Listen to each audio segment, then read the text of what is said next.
The target pattern for this lecture is I must say that.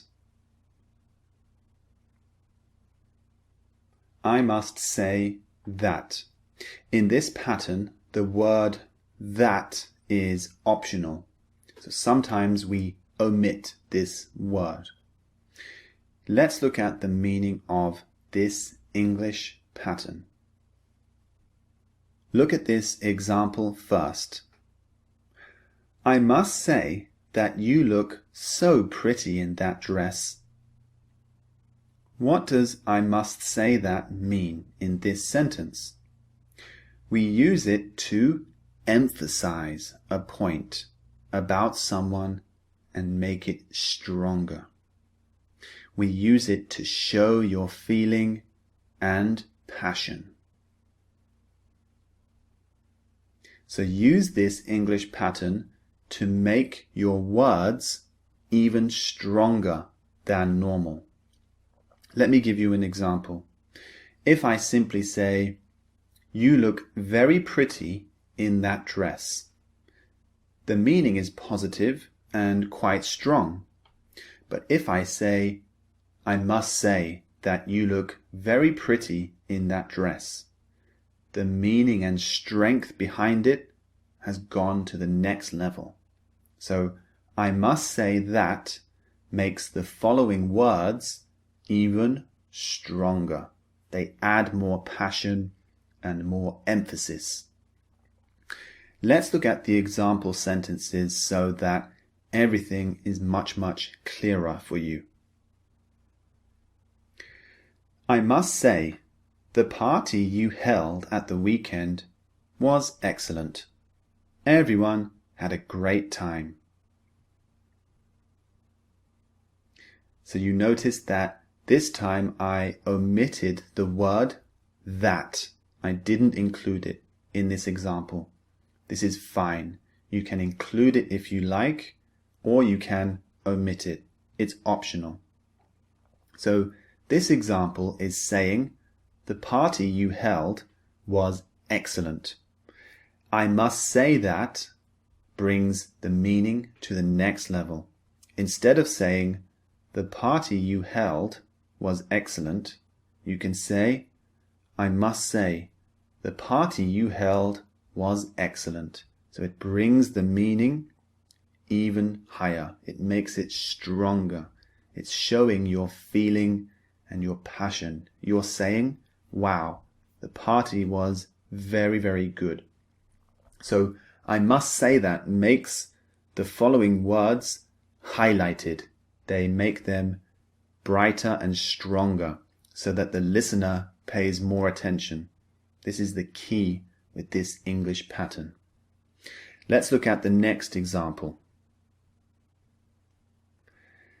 Lee says, I'm really disappointed that you didn't come to my wedding. I must say. Phil says, I'm really sorry, Lee. It's just that I felt so ill that day. So Lee is very disappointed with his friend because he didn't come to his wedding.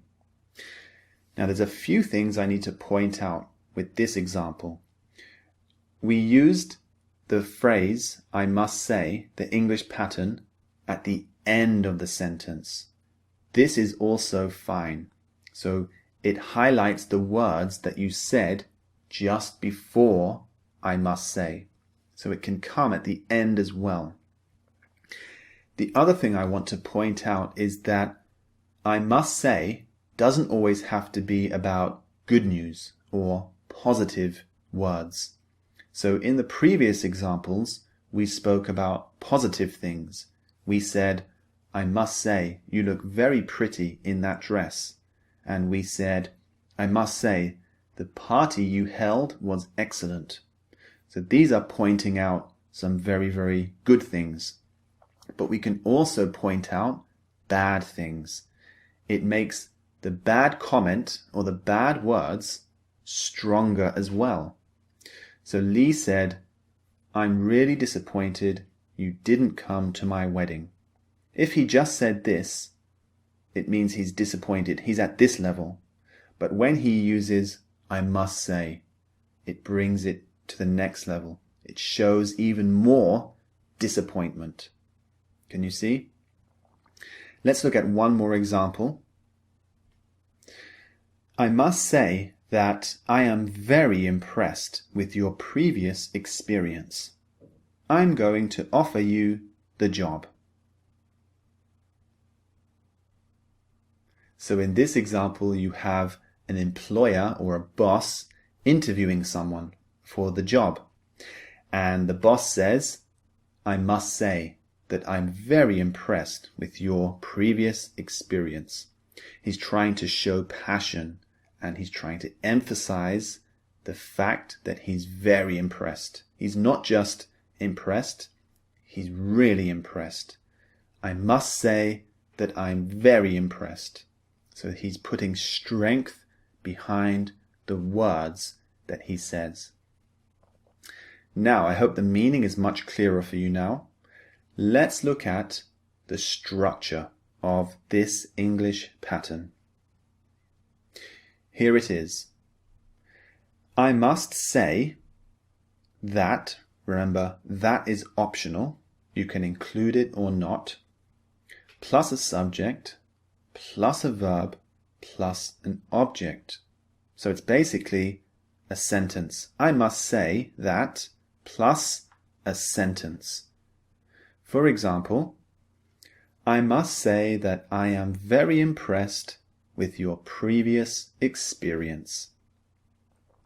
So you can see, if we just say, I am very impressed with your previous experience, this is a full sentence.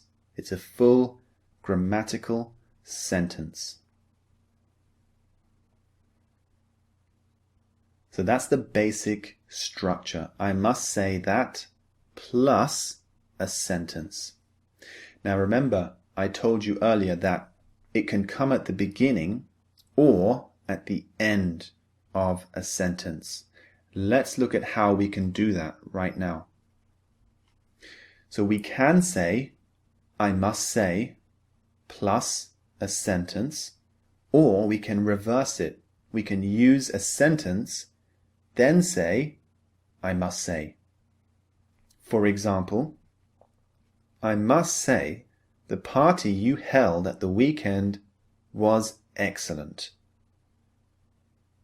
We can put I must say at the end like this. The party you held at the weekend was excellent, I must say. The meaning of these two sentences is exactly the same. So I hope everything is much clearer now, the meaning and the structure. One more thing I want to point out is the pronunciation. I must say. We don't usually, in spoken English, pronounce the T at the end of must. We don't often say, I must say. We don't emphasize the T sound. We omit it. We simply say, I must say. Can you hear that? I must say. So the T is very often deleted in spoken English. This is the natural way to use this English pattern. So now move on to the speaking and listening practice exercises. I'll see you in the next lecture.